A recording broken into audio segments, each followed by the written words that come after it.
Assalomu alaykum sharbadorlar. Mana shu Ivermectin ukolidan 5 milligram hozir shu sigirimizga o'tkazamiz. Bu sigirimiz bo'g'ozligi tufayli bizlar ukol qila olmadik. Chunki 7 oydan o'tgan bo'g'oz sigirga ukol Ivermectin urish mumkin emas. Shuning uchun hozir mana tuqqaniga ham mana uzoqchasi tuqqaniga ham 10 kun bo'lib qoldi. Endi mana shu Ivermectin ukolini o'tkazsak bo'ladi. Hozir shuni o'tkazish jarayonlarini ko'rsatib o'taman. Ivermectin ukolini mana shu sigirimizning mana shu bo'yin qismiga o'tkazamiz, teri ostiga.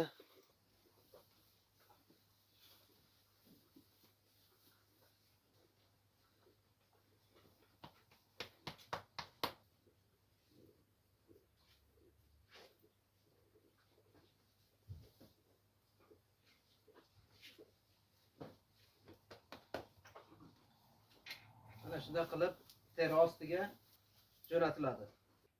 6 oylik buqachamizga o'sishida, ishtahasini yaxshilashda Ivermectin ukoldan foydalanamiz. Bu buqachamizga 1,5 milligram yetarli.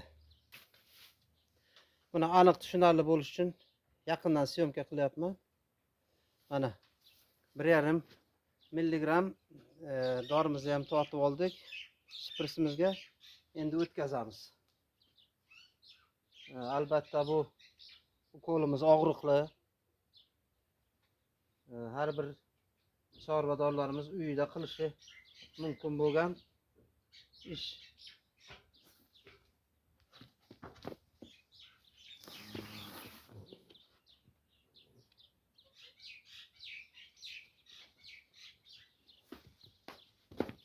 Mana 1,5 milligram o'tkazib ham oldik. Buning hech qanday zarari yo'q. Buqachamiz shaytonga ishtahalari yaxshilanib, ichki parazitlardan agar ichida qurtlari bo'lsa, ana shu ukolimiz bilan qutuladi.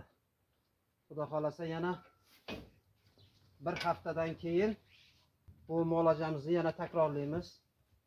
Hozir mana shu ikkita muolajamizga 3 gramdan Ivermectin ukolidan o'tkazamiz. Bu ichki parazitlarga qarshi albatta. Har 50 kilogram vesga 1 gramdan Ivermectin o'tkazishimizda o'zining ignasi bor.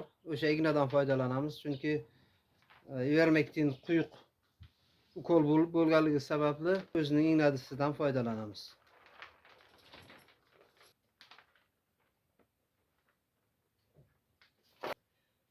G'ulajinchimizning bo'yin qismiga, teri ostiga Ivermectinni jo'natamiz.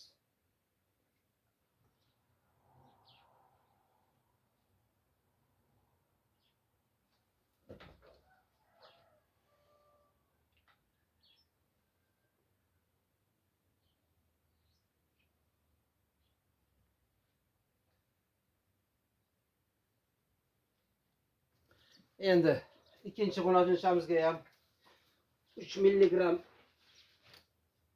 Ivermectin dorisidan teri ostiga jo'natamiz. Buni ham tortib bog'laymiz. Chunki tortib bog'laganimiz qulayroq. Ukol og'riqli.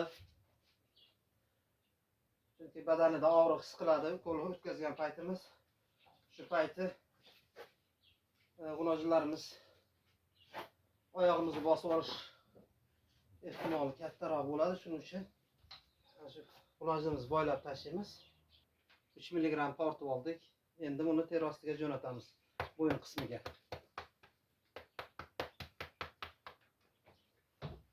Bo'yin qismida ana shu teri ostida bo'shliq joy bor. Shu yerga jo'natamiz.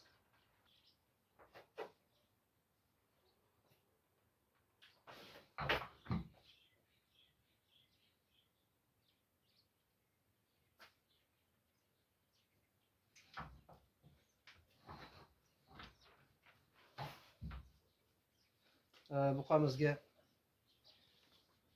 ishtahani ochuvchi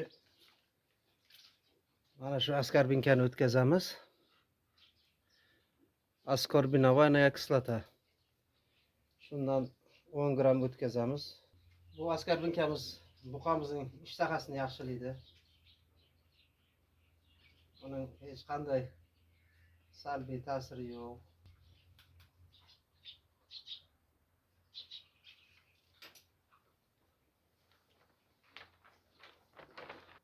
Buqamiz jamolligi sababli buqamizni tortib bog'ladim. Şimdi qo'limizni dumba qismiga 5 gramdan ikki tarafga 10 gram qo'limizni yuboramiz.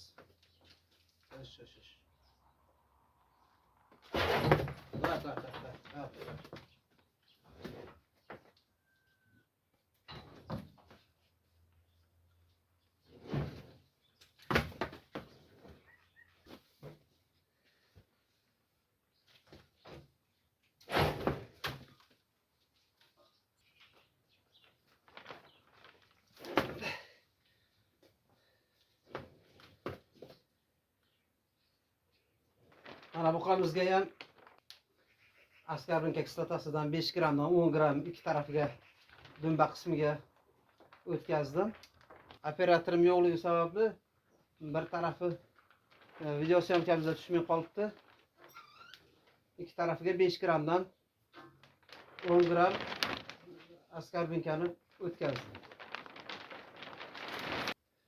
Shuning bilan aziz chorvadorlar, chorvalarimizga ivermektin o'tkazish jarayonini, askarbinkani o'tkazish jarayonlarini ko'rsatib bordim. Men chorvalarimga o'zim yengil ukollarni o'zim qilaman.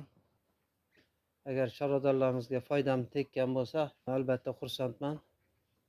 Kanalimni kuzatib boringlar. Xato kamchiliklar bo'lsa, avvalambor uzr so'rayman. Kanalimizni qo'llab-quvvatlaysizlar degan umiddaman. Hammaga sog'lik, salomatlik. Omon bo'linglar.